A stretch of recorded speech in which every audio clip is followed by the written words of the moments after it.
من فيض مولانا الغفور قرآن رب العالمين جاء لنا نبراس نور فيه السعادة واليقين أسمى المعاني في السطور نسمو بها دنيا ودين نلقى الشفاعة في النشور بدلائل النور المبين في حفظه تحلو الأمور ما خاب من يرجو المعين نلقى الشفاعة في النشور بدلائل النور المبين بدلائل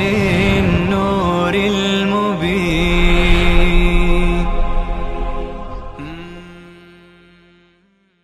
أعوذ بالله من الشيطان الرجيم. بسم الله الرحمن الرحيم.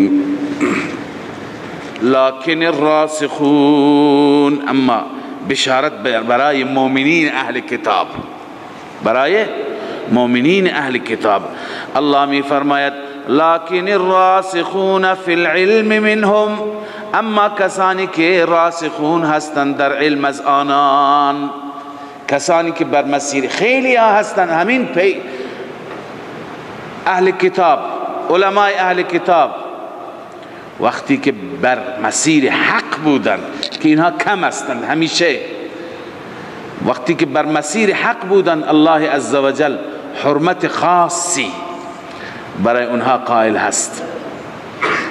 اینها اون شرافتشون را، اون پیغمبرزادگیشون را الله تعالی در نظر دارد. یؤتکم کفلین من رحمته، دو برابر. کسانی که واقعا شرافت را داشته باشند و در کنار اون شرافت ایمان هم داشته باشند، اینجا وقتی که می آیند بر مسیر دین، بر مسیر محمد رسول الله کتمان نکنند، بر توحید باشند، بر حق باشند، الله عزوجل اعزازی اینها را می کند که اون اعزاز بقیه عامه مؤمنین ندارند. یؤتکم کفلین من رحمته، دو برابر خداوند اجر بهشون میده، چون که اینها به کتابهای گذشته هم ایمان دارند، به این کتاب هم. لذا الله می فرماید لكن الراسخون في العلم منهم، علماء راسخین مثل عبدالله ابن سلام ابن سوریا، نجاشی، رهبان و احباری که اطراف نجاشی بودند.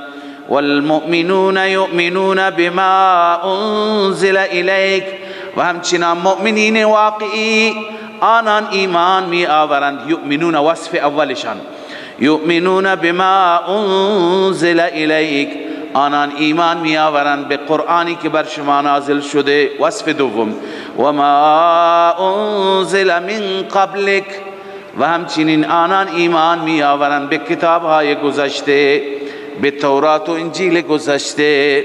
سوم والمقیمین الصلاة، نماز را برپا دارند، برپا می دارند، نماز که در وجود اونها تواضع و خشوع پیدا می کند.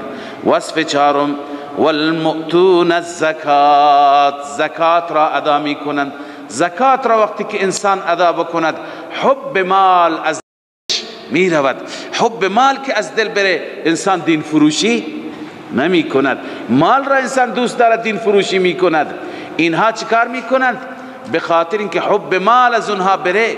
والمؤتون الزکات، زکات را پرداخت می کنند. وصف پنجم والمؤمنون بالله والیوم الاخر، ایمان دارند، هم به مبدأ ایمان دارند، هم به معاد ایمان دارند. والمؤمنون بالله، ایمان به خدا یعنی ایمان به توحید، ایمان به مبدأ. والیوم الاخر، ایمان به معاد. مگه بقیه علماء سو نداشتند؟ نخیر، نداشتند. اونها ایمان به توحید نداشتند. میگفتند که قالت الیهود عزیر ابن الله، شریک برای خدا قائل بودند. و ایمان به معاد هم نداشتن، به قیامت هم نداشتن، چون که ایمانی که داشتن به درد نمیخورد. میگفتن لن يدخل الجنة الا من كان هودا، یک ایمان خاص با یک دیدگاه خاص. و میگفتن که لن تمسنا النار الا ایاما معدوده. این ایمان به چه درد میخورد؟ ایمانی که خودت را بیمه میکنی، ایمانی که خودت را نجات یافته میدانی. یعنی اصل فلسفه ایمان به آخرت اینه که ما در دنیا خوب باشیم، اصلاح بشیم، تا که از اونجا بیم داشته باشیم. اونا بیمی نداشتن، میگفتن 40 روز فقط ما را در آتش میسوزند، اونجا جای ماست. لذا الله میفرماید این مؤمنان نه، اینها اونطوری که حق ایمان به خداست ایمان دارند و حق ایمان به رسول الله. الله میفرماید اولئک سنؤتیهم اجرا عظیما، این افراد ما حتما میدهیم به آنان. سین برای چیه؟ برای تأکید نه تقریب. حتما ما به اینها میدهیم اجرا عظیما، پاداشی بس بزرگ در بهشت، پاداشی بسیار بزرگ در جنت بهشون عطا میکنیم. انا اوحینا الیک کما اوحینا، اینجا جواب حقیقی اون سوال است. تا به حال جوابهای الزامی بودن. سوال چی بود؟ چرا قرآن یک بار نازل نشد مثل تورات؟ چرا قرآن مجید در چندین مرحله در ظرف 23 سال نازل شد؟ الله تعالی اول جواب الزامی داد. مگر شما به تورات ایمان آوردید؟ مگر شما نبودید که گفتی ارنا الله جهرتن؟ مگر شما نبودید که ایمان نیاوردید کوه تور را ما بر سر شما بالا آوردیم؟ مگر شما نبودید فلان خباثت و فلان بدبختی را انجام دادید؟ این جواب الزامی بود. اکنون جواب حقیقی. الله عزوجل می فرماید ما قرآن را و وحی را بر محمد رسول الله صلی الله علیه و سلم طبق بقیه کتاب ها نازل کردیم. همه کتاب ها را که ما بر انبیا فرو فرستادیم بغیر از تورات، بغیر از تورات، آنچه که به نوح وحی کردیم، آنچه که به ابراهیم وحی کردیم، به اسماعیل، به اسحاق، به عیسی، انجیل عیسی، همه تدریجی بود. همه چی بود؟ تدریجی بود، یک باره وحی نشدند. فقط کتاب موسی بنابر بعضی دلائل چی؟ یک باره نازل شد. بعد از اون کل وحی که بر موسی آمد مگه تورات بود؟ نه خیر، بر موسی علیه السلام بغیر از آنچه که در تورات است هم وحی آمد، دستور صادر شد. اونها هم یک باره نبودند. چی بودند؟ تدریجی بودند، کم کم بودند، بر اساس شرایط بود، بر اساس احوال روز بود. لذا الله عزوجل می فرماید که وحی که ما کردیم وحی برای همه انبیا به مثل وحی شما بود، کیفیت یکیه. این پاسخ حقیقی. الله می فرماید اینجا علامه قرطبی میگه هذا متصل بقوله يسألك اهل الكتاب ان تنزل عليهم كتابا من السماء، که خداوند اونجا ذکر کرد که يسألك اهل الكتاب، اهل کتاب از شما رسول الله میخواند که شما کتابی مثل کتاب اونها نازل کنید. الله تعالی میفرماید که اعلم تعالی الیه امر محمد که امر من تقدمه من الانبیاء. اینجا خداوند مشخص کرد، معلوم کرد که امر محمد با امر انبیاء گذشته هیچ فرقی و تفاوتی ندارد، هیچ فرقی و تفاوتی ندارد. قرطبی. باز علامه رازی، امام رازی میگه فالله اجاب عن هذه الشبهه، خداوند از این شبهه و سؤالشون اینگونه پاسخ داد در انا اوحینا بان هؤلاء الانبیاء الاثنی عشر، این 12 تا انبیا كلهم كانوا انبیاء و رسول، همه اینها چی بودند؟ پیغمبر بودند، رسول بودند. ما ان واحد منهم، با وجودی که یکی از اونها ما اوتیک بکتاب مثل التورات دفعتا واحدتا، هیچ یک از اینها کتابشون مثل تورات دفعتا واحدتا داده نشد. شما میگید چرا مثل تورات موسی نیست قرآن؟ خب وحی بر همه انبیاء اینطور بود مثل محمد، یا اینکه وحی بر محمد مثل آنان. لذا الله می فرماید انا اوحینا الیک، همانا ما وحی کردیم بسوی تو ای محمد، کما اوحینا الی نوح والنبیین من بعده، به همان کیفیتی که ما وحی کردیم به نوح علیه السلام و انبیایی که بعد از نوح بودند.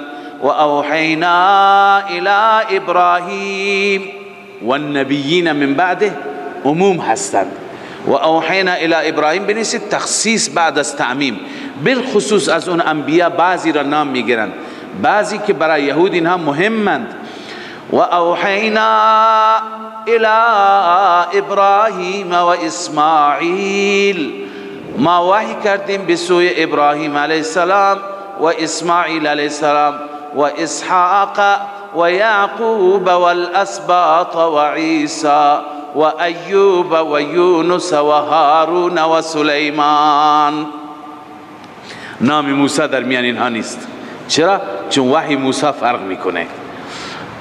به همه این انبیاء ما همان گونه وحی کردیم که بر محمد وحی کردیم، و همچنان و آتینا داوود زبورا، ما به داوود علیه السلام کتاب زبور را دادیم هم با همین کیفیت. و رسولا قد قصصناهم علیک من قبل، الله می فرماید و پیامبرانی که همانا ما تعریفشان کردیم بر شما قبل از این ما در سور مکی منظور پیامبران را تعریف کردیم نامشان را. و رسولا لم نقصصهم علیک، و پیامبرانی که ما بیان نکردیم برای شما، همه اینها را ما وحی فرستادیم به همین صورت. حتی با خود موسی و کلم الله موسی تکلیما، کلم الله موسی تکلیما بیان فضیلت موسی نیست در میان این همه انبیاء، بلکه خداوند میفرماید در اون نکته که اینها میگویند چرا تورات یک بار نازل شد، درسته تورات یک بار نازل شد، اما کلامی که با موسی شد که وحی بر موسی به وسیله کلام میشد، نه کلم الله موسی تکلیما، خداوند کم کم کلام کرد، آهسته آهسته تدریجا همه کلام را یک روزه یک بار در کوه طور نفرمود. پس معنیش چیه؟ که وحی که بر موسی آمد هم چی بود؟ تدریجی بود بغیر از تورات. لذا الله می فرماید که اینها همه وحیشان مثل وحی شما بود ای محمد صلی الله علیه و سلم. رسولا مبشرین و منذرین، بعد از اینکه تشبیه داده شد وحی رسول الله به آنان، اکنون مقصد ارسال رسول بیان میشه. رسولا، رسولی که مبشرین آنها بشارت دهنده بودند، فریضه اولشان، و منذرین آنها ترساننده بودند، لئلا یکون للناس علی الله حجة بعد الرسل. حکمت ارسال الله می فرماید لئلا یکون للناس، تاکه نباشد بر مردم حجة بعد الرسل، یعنی الزامی بعد از رسول. خداوند عزوجل رسول را فرستاد، رسول هم بشارت داده هم انذار. یعنی چی؟ یعنی مردمی که ایمان نمی آورند فردای قیامت در محضر الله نگوین خدایا به ما حق نرسید، ما تبلیغ نشدیم. خداوند می فرماید همه این رسول پیام خودشان را فرستادند. و کان الله عزیزا حکیما، خداوند عزوجل غالب هست و کارهایش با حکمت هستند. لكن الله يشهد بما انزل الیک انزله بعلمه، اما اینها قرآن را قبول ندارند. یهودی ها میگویند چون مثل تورات نیست قبول ندارند. خب قبول ندارند، شهادت خدا برایت کافیه ای رسول الله. تدریجا خدا نازل کرده، خدا گواهی میده، لکن الله یشهد، خدا گواهی میده بما انزل الیک، آنچه که به سوی تو فرو فرستاد، انزله بعلمه، خداوند با علمش بر شما نازل کرد. والملائکة یشهدون، الله می فرماید ملائکه هم گواهی میدهند، گواهی الله و ملائکه کافی شما را. و کفا بالله شهیدا، خدا کافی است. اگر یهودی ها گواهی نمیدهند و ایمان نمی آورند، نیاورند، گواهی الله کفایت تو میکنه. بله.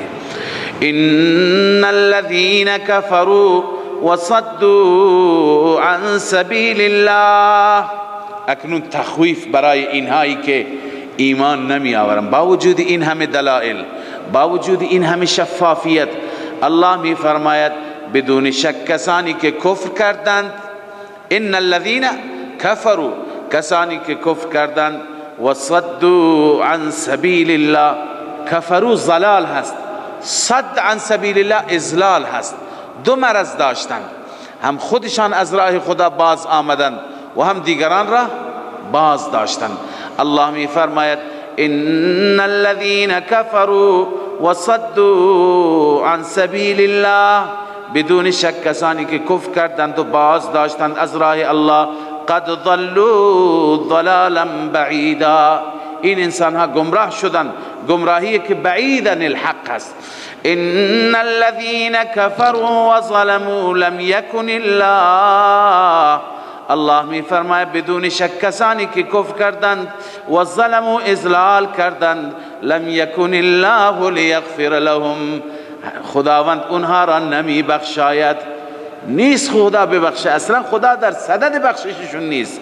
ولا لیهدیهم طریقا، الله آنها را به طریق، به راه راهنمایی نمی کند، البته به یک راهی راهنماییش می کند، الا طریق جهنم، مگر راه جهنم را بهشون نشان میده.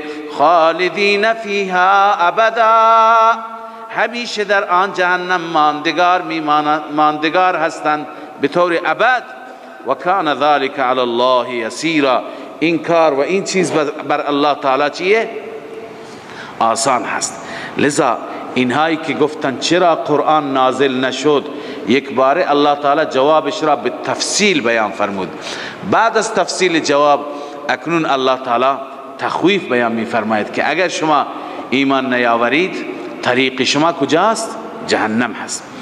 یا ایها الناس، از اینجا ترغیب است، ترغیب هست. الله تعالی می فرماید که شما بقیه مردم، عموم مردم، شما مثل یهود ضد نکنید، بر عناد نباشید. پیغمبری آمده با تمام دلائل و براهین، با کتاب خدا. یا ایها الناس، ای مردم، قد جاءکم الرسول، این الف لام عهدی هست، رسول خاص مراد است، یعنی محمد صلی الله علیه وسلم. قد جاءکم الرسول بالحق من ربکم، رسول آمده با حق، حق همراه دارد یعنی قرآن، من ربکم، از سوی الله. فآمنوا، شما ایمان بیاورید، خیر لکم، آمنو امر است، جواب امر مقدمه، فآمنوا یکن خیر لکم، ایمان بیاورید، یکن خیر لکم، خیر میشه برای شما. اما اگر این ثمره اجابت است، خیر ثمره چی هست؟ نتیجه اجابت. اما اگر کفر کردید، الله می فرماید و این تکفروا، اگر شما کفر کردید، فإن لله، جواب جزا نیست، فإن الله غنی عنکم، یا فلا ضرر فلا ضیر، هر جوابی که مناسب این شرط هست مقدر بشه. فإن لله، علت اون جزای مقدر است. الله می فرماید فإن لله ما فی السماوات والارض، فقط و فقط برای الله است تمام تصرفات زمینی و سماوی. و کان الله علیما حکیما، الله علیم است، هر چیز را میداند و کارهایش حکمت دارد.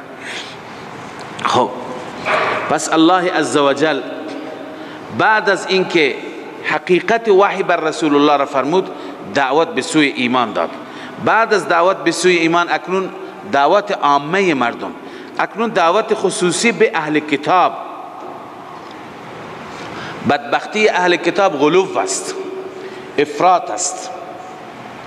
اینجا بعضی گفتن یا اهل الکتاب خطاب به مسیحیان است، چون که بعد از این بحث عیسی می آید، بحث الوهیت عیسی و معبودیت عیسی و استنکاف عیسی از این مسئله معبودیت. عیسی نمیخواست و دوست نداشت این را، اما عموم مفسران معتقدند که تنها خطاب به مسیحیان نیست یا اهل الکتاب، خطاب هر دو را شامل میشه. تا حالا بحث یهود را ما خواندیم، نه؟ اعتراضات یهود را. از این به بعد بحث مسیحیان شروع میشه. در وسط خطاب هر دو راست. هر دو درباره عیسی غلو میکردن، چون اینجاست لا تغلو فی دینکم. هر دو در دینشان غلو میکردن، هر دو در رابطه با عیسی غلو میکردن. چه غلوه، چه افراطی. خب مسیحیان افراطشون معلوم بود که عیسی را به حد خدایی میرساندند، جز خدا، فرزند خدا، مریم را همچنین. خب این افراط اونها بود. و یهودیان در توهین به عیسی غلو میکردند. در توهین به عیسی چیکار میکردند؟ غلو میکردند. العیاذ بالله میگفتن ابن الزنا، ابن الحرام. لذا الله تعالی میفرماید که هر دو اعتدال داشته باشه، بیایید بر واقعیت. اینجا علامه نصفی در تفسیر مدارک نوشته یا اهل الكتاب لا تغلو فی دینکم، در تفسیر این یعنی لا تجاوزوا الحد. ای اهل کتاب از حد تجاوز نکنید. تجاوزشون چی بود؟ فغلط اليهود فی حط المسیح عن منزلته. یهود غلو کرد در چی؟ در حط عیسی علیه السلام. عیسی را از منزله و جایگاهش پایین قرار دادند، پایین کشیدند. حتی قالوا انه ابن الزنا، العیاذ بالله. یهود می گفتند. و غلط النصارى فی رفعه عن مقداره. نصارا غلو کردند که عیسی را از مقدارش بالاتر. حتی جعلوه ابن الله، ابن الله قرار دادن. تفسیر مدارک. پس لا تغلو فی دینکم از این تفسیر امام نصفی رحمه الله و از تفاسیر دیگر شاه ولی الله هم همین را نوشته. ببخشید شاه ولی الله برای خطاب نوشتن مسیحیان است، ولی بقیه مفسرین نوشتند که خطاب یهود و نصارا است. معلوم میشه که خطاب همه راست. الله می فرماید یا اهل الكتاب لا تغلو فی دینکم، افراط نکنید در دین خودتان. ولا تقولوا علی الله الا الحق، نگویید بر خداوند مگر حق را، آنچه که حق است. افراط نکنید. انما المسیح عیسی ابن مریم رسول الله، جز این نیست که مسیح عیسی ابن مریم هست. عیسی ابن مریم، ابن مریم نه ابن الله، ابن مریم نه ابن الحرام، العیاذ بالله. رسول خداست، فرستاده خداست و کلمته کلمه الله است. چرا بهش میگن کلمت الله؟ چون با کلمه کن پیدا شد. با کلمه چی؟ کن پیدا شد. القاها الى مریم و روح من. الله تعالی می فرماید القاها، القا کرد الله اون کلمه را به سوی مریم، و روح من، و روحی از جانب خودش. روح را الله تعالی به او داد. روح همه انسان ها از جانب الله است. یسألونک عن الروح قل الروح من امر ربی. درباره روح انشاءالله بحث خواهیم کرد در قرآن مجید. لذا روحی هست از جانب الله. الله روح را دمید در مریم. فآمنوا بالله و رسله. لذا بر شما اهل کتاب هست که ایمان بیاورید به خدا و پیامبرانش، بنویسید موافق تعلیم شرعی، مطابق تعلیم شرعی. همونطور که شریعت شما را آموزش میده غلوف نکنید، افراط نکنید، یکی را به حد خدایی نرسونید، یکی را از حد انسانی پایین نبرید. ولا تقولوا ثلاثه نگویید، یعنی عقیده تثلیث داشته نباشید، اعتقاد به سه خدا داشته نباشید، اقانیم ثلاثه‌ای که مسیحیان معتقد بودند. الله می فرماد انتهوا، باز بیایید از عقیده شرکیه. انتهوا یعنی چی؟ از عقیده شرکیه. خیرا لکم ای یکن خیرا لکم، انتهوا جوابش یکن خیرا لکم، برای شما بهتر میشه. پس معتقد به تثلیث نباشید، معتقد به الوهیت غیر خدا نباشید. به چه چیزی باور داشته باشید؟ انما الله اله واحد، جز این نیست که الله اله واحدی هست، معبود یگانه هست، هیچ معبودی بجز او لایق پرستش و عبادت نیست. سبحانه، این انما الله اله واحد بنویسید رد عینیت. عرض میکنم یعنی چه؟ رد عینیت. سبحانه بنویسید رد ابنیت. رد ابنیت. الله می فرماید انما الله اله واحد، عیسی عین خدا نیست، رد عینیت است. عیسی کسی دیگه است، الله معبود یگانه تنهاست، کسی با شریک نیست. این چه شد؟ رد عینیت. و دوم سبحانه، فرزند خدا هم نیست، او پاک است از فرزند، او پاک است از همسر. سبحانه رد ابنیت، پاک است ان یکون له ولد، برای او فرزندی باشد. رد متبنا، حتی الله می فرماید نه تنها عیسی مال خداست و مریم، له ما فی السماوات و ما فی الارض، فقط و فقط برای اوست آنچه که در آسمان هاست و آنچه که در زمین است. بنویسید نه عیسی و مادرش، یعنی نه عیسی و امه، اونها تصرفی ندارند، اختیاری ندارند، کجا اونها قابل مقایسه با الله هستند. و کفا بالله وکیلا، الله کافی هست از نظر چی؟ کارساز بودن. الله کفایت میکنه، بهترین کارساز هست. اما ببینید که خود عیسی علیه السلام الله می فرماید لن یستنکف المسیح ان یکون عبدا لله، عیسی علیه السلام استنکاف نمی کند، یعنی عیسی برای خود عار نمی داند، برای خود عیب نمی داند، عار نمی داند، استنکاف نمی کند از اینکه ان یکون عبدا لله، این که بنده خدا باشد، این که بنده خدا باشد. عیسی این را عار نمی داند، این را برای خود بد نمی داند، افتخار می کند به عبدیتش.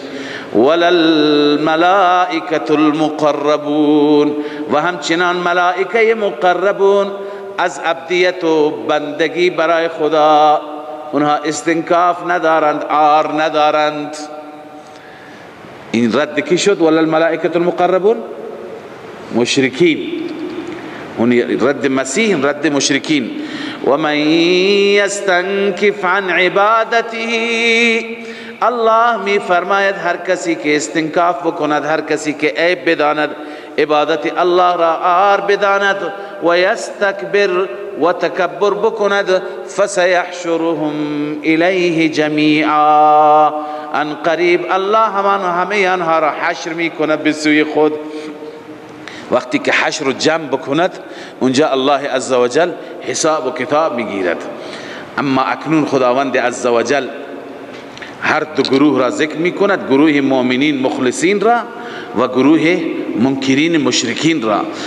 اول برای مخلصین بشارت الله می فرماید، این تفصیلش هست، و من یستنکف عن عبادتی و یستکبر فسیحشرهم الیه جمیعا.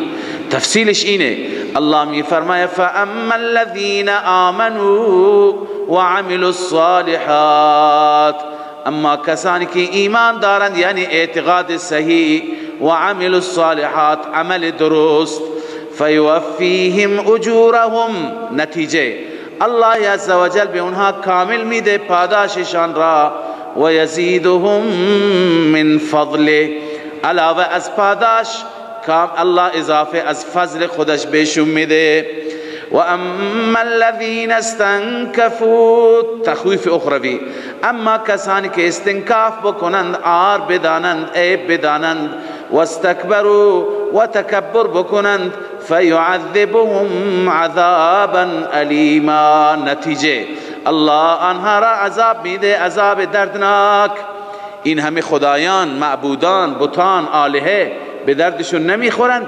رب العالمین میفرماید ولا یجدون لهم نفی شفاعت قهری نمیابند برای خودشان من دون الله بغیر از الله ولیا حامی ولا نصیرا یاور هیچ حامی و کارساز و ناصری که مددگارشان باشد بغیر از الله نمیابند.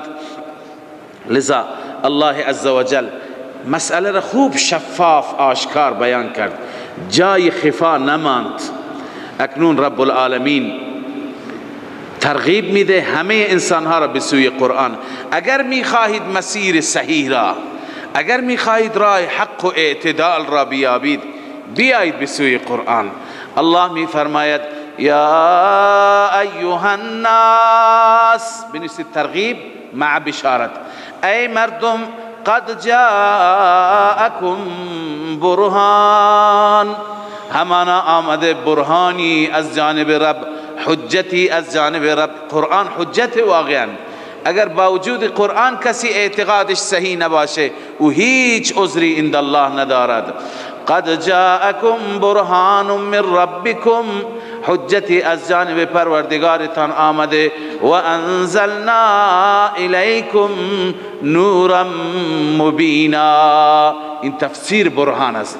الله می فرماید ما فرو فرستادیم به سوی شما نورا مبینا نور آشکار یعنی قرآن نور آشکار هست سراپا. قد جاءكم من الله نور و کتاب مبین فاما الذین آمنوا بالله اما کسانی که ایمان به خدا داشته باشند واعتصموا به به این چنگ بزنند به قرآن چنگ بزنند واعتصموا بحبل الله بعضی گفتند بهی بدین الله خود دین خدا همون قرآن است. فسیدخلهم فی رحمت منه و فضل حتما داخل میگرداند آنها را الله فی رحمت در رحمت یعنی در بهشت جنت و منه رحمتی که از جانب الله باشد و فضل و فضلی. ببینید ایمان که شما بیاورید به فضل الله نائل میشید. فضل را نوشتند رحمت که بهشته فضل علاوه از بهشت به دیدار الهی چی میشوند خوش نصیب میشن بهره‌مند میشوند. و همچنین اشاره هست به همون حدیث که هرچی ایمان بیاوریم هرچی بکنیم تا زمانی که فضل الله شامل حال ما نشه به جایی نمیرسیم. و یهدیهم الیه صراطا مستقیما این ثمره ثبات علی الهدایت است. الله هدایت می فرماید راهنمایی می فرماید آنها را به سوی خودش یعنی صراط مستقیم. از نظر اینکه این راه مستقیم است. یستفتونک قل الله یفتیکم آخر سوره هست و عرض کردم بخش اعظم این سوره از ابتدای سوره که شروع می شد امور انتظامیه بودند مسائلی که مربوط به رعیت بودند و مسائل و احکامی که مربوط به راعی و سلطان و حاکم بودند. الله تعالی همه مسائل را شفاف بیان فرمود اما فقط مسئله کلاله میراث خدمت شما عرض کردیم که مسئله کلاله ناقص است. مسئله کلاله اونجا به صورت ناقص بیان شد. دو صورتش بیان شد گفتیم 4 صورته. 2 صورت دیگه اینجا بیان میشه. اونجا خواندیم که اگر کسی فوت میکند و یک برادر به جا میگذارد یا یک خواهر. اما این برادر و خواهر مادری هست. برادر و خواهر چیه؟ فقط از طرف مادر برادرش هست. این یک صورت، یا دو تا برادر و خواهر میگذارد یا بیشتر از دو تا. این دو صورت. خب اونجا خواندیم که چه سهمی به اونها میرسد. اما اونجا هم گفتیم که بر اساس حتی بعضی از قرائت ها و بر اساس گفته حضرت ابوبکر صدیق رضی الله تعالی عنه، اون آیه درباره کلاله هست که فقط برادر مادری هست یا خواهر مادری هست. این برادر و خواهری که اینجا میخوانیم برادر و خواهر پدری و مادری هست یا تنها پدری هست. اینا هر دو حکمشون یکی هست. اون برادری که از پدر و مادر باشد یا برادری که تنها از چی باشد؟ از پدر باشد. الله می فرماید یستفتونک قل الله یفتیکم فی الکلاله. از شما استفتا میکنن درباره کلاله. بگو الله به شما جواب میده، پاسخ میده، فتوا میده درباره کلاله. مراد از این کلاله کدوم کلاله هست؟ والمراد بالاخت، اون جلوتر میاد. ان امرؤ هلک، اگر انسانی فوت کرد، هلک ای مات، لیس له ولد، فرزند نداره. تعریف کلاله همین بود، اصول و فروع نداره. وله اخت، برای اون یک خواهری بود، برای اون یک خواهر. این خواهر عینی یا علی، یعنی از پدر و مادر یا تنها از پدر. خب مراد از این خواهر چیه؟ المراد بالاخت الاخت من الابوین. عبارت علامه آلوسی هست در روح المانی. مراد از خواهر، خواهری هست که از پدر و مادر است. والاب، یا خواهری است که فقط از پدر است. لأن الاخت من الام، زیرا که اون خواهری که فقط از مادر باشد فرضها السدس، سهم او چی هست؟ یک ششم از قد مر بیانه فی صدر سوره الکریمه، در ابتدا این سوره کریمه گذشت، روح المانی. پس این برادر و این خواهری که به جا مانده چیه؟ عرض کنم که عینی هست یا علی هست. این را خدمت شما عرض کنم که اینها مثل فرزند میمانند. مثل چی میمانند؟ فرزند. اگر یک انسانی فوت بکند، یک دختری داشته باشد، چقدر بهش میرسه؟ نصف بهش میرسه. اگر پسر و دختری داشته باشد، اینها عصبه هستن، للذکر مثل حظ الانثیین. ولی اونجا خیفی للذکر مثل حظ الانثیین نبود، اینجا هست. اگر دو تا دختر داشته باشه 2 ثلث میبرن. لذا اگر یک پسر داشته باشه، یک انسانی کل مال را همون یک پسر میبرد. لذا این برادران و خواهران کلاله چنین حیثیتی دارند. الله میفرماید ان امرؤ، اگر انسانی هلک بمیرد، لیس له ولد، فرزند ندارد، وله اخت، فقط خواهری دارد، فلها نصف ما ترک، برای آن خواهر نصف آنچه که گذاشته.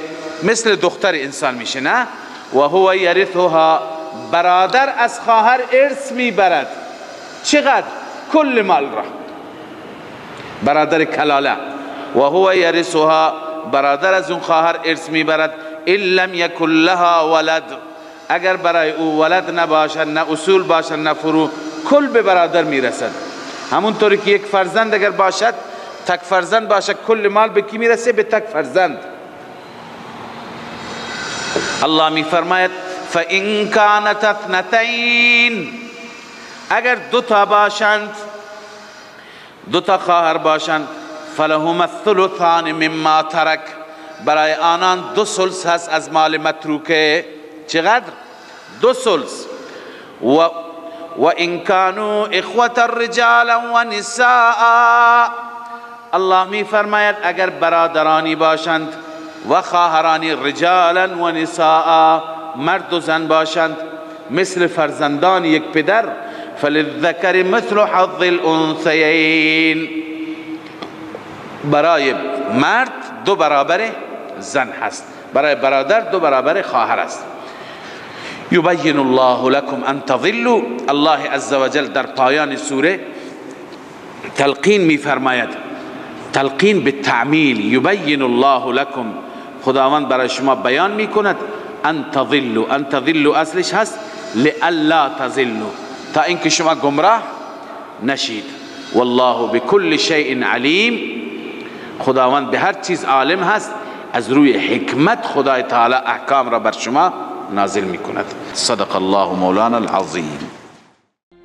من فيض مولانا الغفور قرآن رب العالمين جاء لنا نبراس نور فيه السعادة واليقين أسمى المعاني في السطور نسمو بها دنيا ودين نلقى الشفاعة في النشور بدلائل النور المبين في حفظه تحلو الأمور ما خاب من يرجو المعين نلقى الشفاعة في النشور بدلائل النور المبين بدلائل النور المبين.